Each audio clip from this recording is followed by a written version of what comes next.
Welcome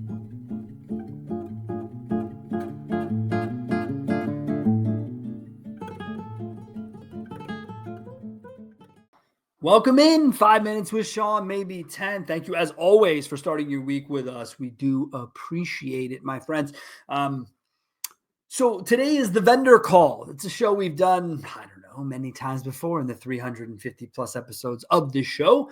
However, it's different now because I think that we might be nearing the end of them. And I'll tell you why. A lot of our clients have ceased to have them for a long time because, well, we wrap all of it up in less than 5 minutes in a video.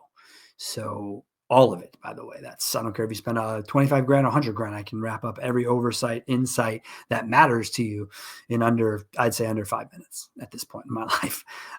And so with that, we've seen less and less of our clients. Now, we still join calls on behalf of clients. It happens still. People love the conversations, the oversights, whatever. Those calls should really be strategy based. You sit and show PowerPoints, you sit and show data. These clients don't care, especially when you quote stats to them that they might not care about. For instance, I had a client recently in a big metro who decided to move on from their agency after these were literally some of the most contentious phone calls I've ever heard between vendor and dealer. Like these people were like, they seemed like they were a divorce couple, right? So every time I'd be on there, I was like, oh God, this call sucks. Like, why is this happening? Why is this happening? And finally, they got tired of whatever the results, and they changed to a different agency.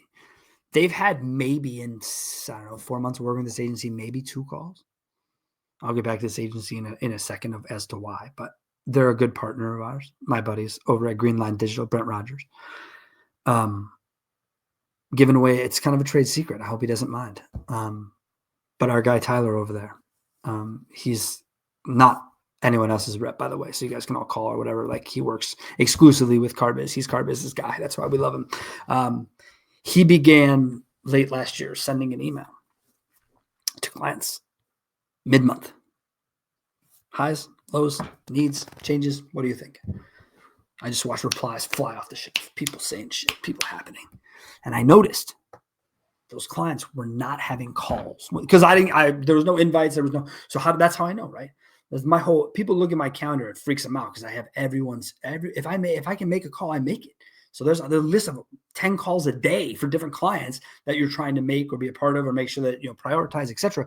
And so anyways, these clients all were not falling in that queue. And I thought, what is going on here? Is it really that simple? And then I thought, fuck yeah, it is. Fuck yeah, it is that simple, dude. How do I know that? Because I've been delivering 5-minute or less videos for 10 years. So of course I know you don't need to have these calls, man.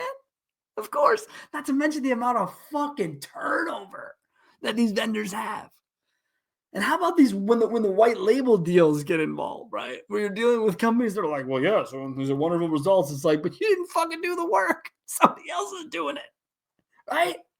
I'm on these calls, people. I hear them. I know who you are. I know who has white label deals and who doesn't. Come on.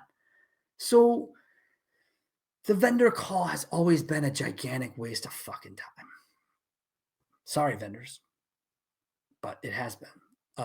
I have calls with my clients every month, some of them, and it's just to have a highlight of the video and talk strategy and keep the train moving. We can get through everything about those calls in 30 minutes or less. We're like fucking dominoes. That's with multiple people on this call from multiple parts of my team talking to the same client.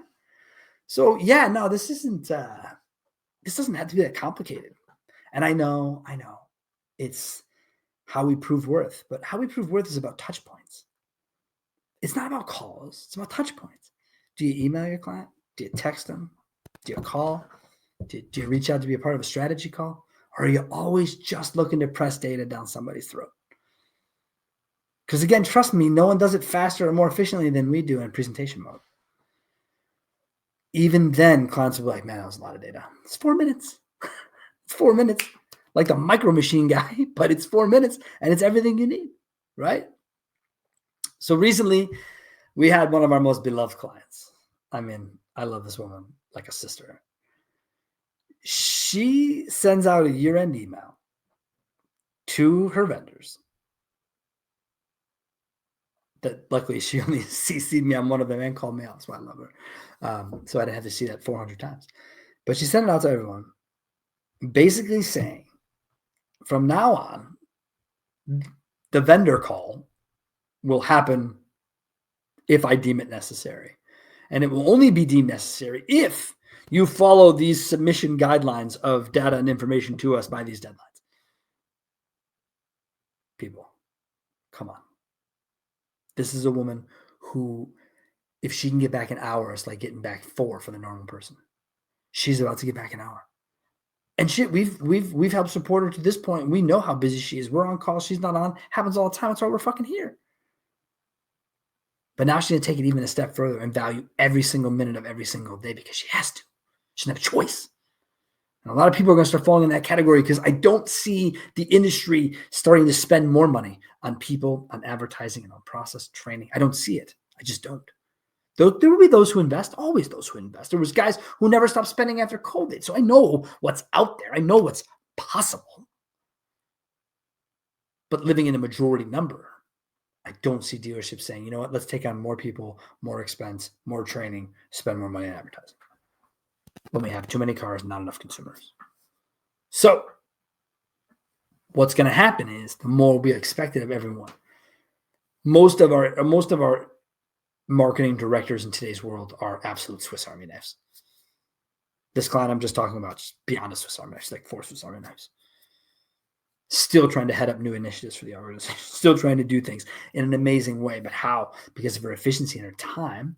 And now she has her vendors submitting to her. I've got the popcorn ready, people. I just cannot wait to be front row at this deal, to see this go on. Because as I told her, if those videos come in on time for my deadline, I'm happy to throw my 13 cents in. We'll put it all in the same video. Maybe it'll go to 6 minutes. And you'll have a GM can just hit a button and be done. That's right, GMs. If you're listening and that interests you, it's possible. It's more than possible. It's a fucking reality here. We do it every single day. But when you look at the vendor call, look at how much you say something as a dealer versus how much they say something. I was on a vendor call with a dealer that was 40 minutes long. It was 37 minutes of the vendor talking. I couldn't believe it. Couldn't believe it. Hang up the call the client. What was the point of that? I have no idea. Then why are we on here? Well, that's what he asked for. Fuck that. Pass. Not interested. So corporations, if it is you who is putting call initiatives on your people, shame on you. If it is people reaching out to spew data, shame on you. If you want to partner with somebody, you want to work with them, consult with them, partner with them. Don't speak at them. Don't tell them what you want them to see or know. I've been in the data game a long, long time. You can make it look like any which way you want. The reason we've existed as long as we have is because we are as unbiased as possible. Now, it used to be, I'd say, unbiased no matter what. It's hard now these days because I've been doing this so long. I know what works. I know what doesn't. I know what's shit. I know what's not. And I know how fast it looks to be that way, given the data sets that we look at and the way that we approach it. So vendors, once again, I would say to you that most times your dealer has a call with you. It's because they need guidance. They want something from you. They want to understand more about where they could have done better with your product. So be more consultative, less talking at. Keep your calls. Challenge yourself. Try and send your dealers 15-minute call windows. See how many adapt to that. And if you heard anything I said in the first half of this show, learn the way my boy Tyler does it, because I see retention, I see conversation, I see engagement, I see all the things vendors hope they would get from vendor calls that they could get from much simpler communication. So thank you all so much for joining me. I do appreciate it. And next week on the show, I'm going to bring you guys a fun interview with someone that I've been trying to chase down for quite a while. We live close enough to each other state-wise, but we never made it happen. But we will for the show. So thank you guys so much. Have yourselves a wonderful week.